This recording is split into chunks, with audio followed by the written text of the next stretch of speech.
Corals take about 9 months to develop eggs and sperm inside the body with many of the genera that we're working with.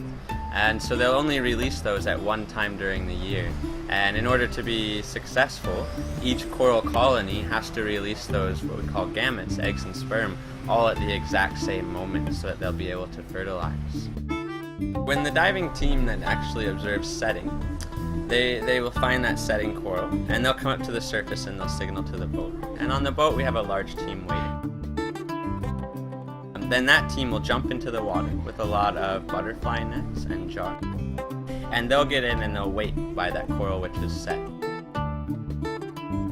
And as the eggs actually start to come out after that 15 to 20 minute of setting, then they'll take those nets and actually catch the what we call egg and sperm bundles that are coming up out of the coral. After the spawning is complete, then we'll take the net over to one area and we'll transfer the eggs from the net into a jar. And then the diving team will swim back to the boat with that jar still closed, with all the gamete bundle, the egg and sperm bundle inside. We then bring that up to the boat, and then we fertilize the eggs on the boat.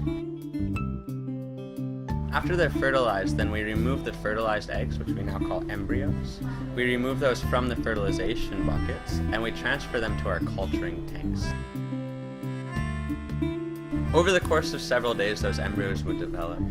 They'll first become what we call ciliated, meaning that they have little hairs off of them and they'll spin around in place, and then they'll go more oval shaped and then actually start swimming around.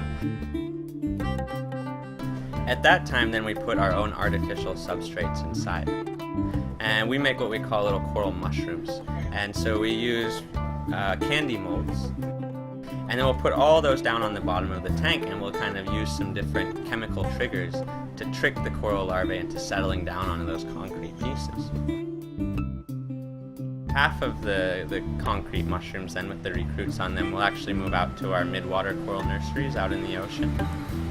And we do that, one, to split the batch in case we ever had a power outage or some problem in our tanks, but it also allows the corals to develop in their natural conditions.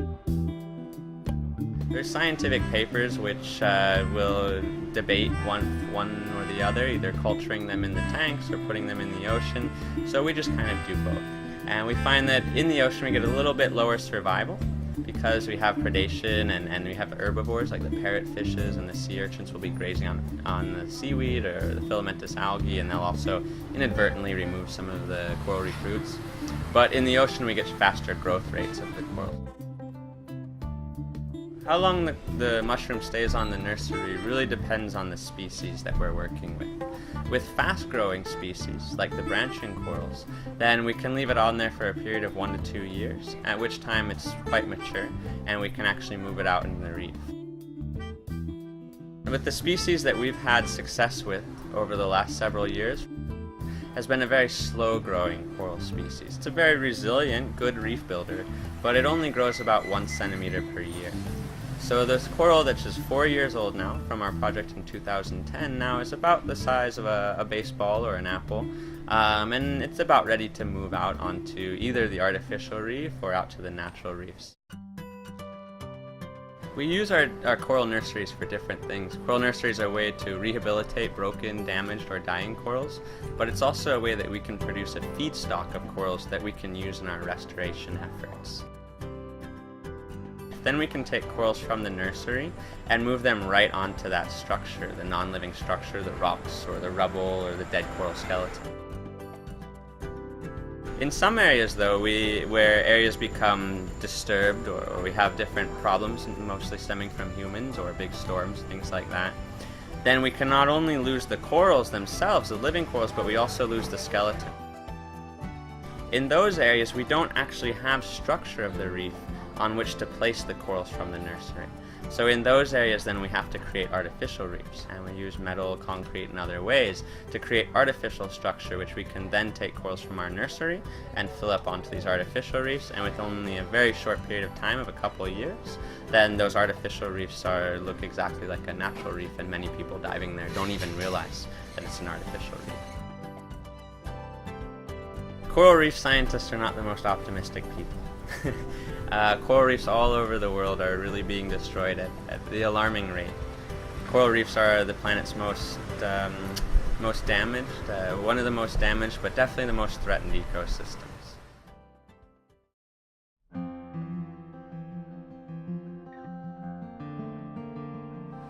I, for one, am actually a little bit optimistic about our island. Koh Tao is an island which is small enough that we can actually make a difference, but it's also very important. It's got some of the most diverse and abundant coral reefs in all of the Gulf of Thailand, so it is worth saving as well. But the thing that really sets Koh Tao apart is the community, the businesses, and the government that we have on our island. A small percentage, not everybody, but a small percentage of the people here are really working hard to make a difference. Although it's a small percentage, they're a very effective and enthusiastic group of people. And I personally foresee more and more management going on Koh Tao over the next few years. We've been working hard to make that happen. And what we plan to do is make Koh Tao really a model for other islands in Thailand and hopefully around the world about how to develop. We're not that model now, but we are working towards it. And when I look around the island and I see the great people that we work with, and I see teams of 27 people volunteering their time to come out and sit underwater and stare at a coral for 4 nights, it really makes me very optimistic for the future of our island.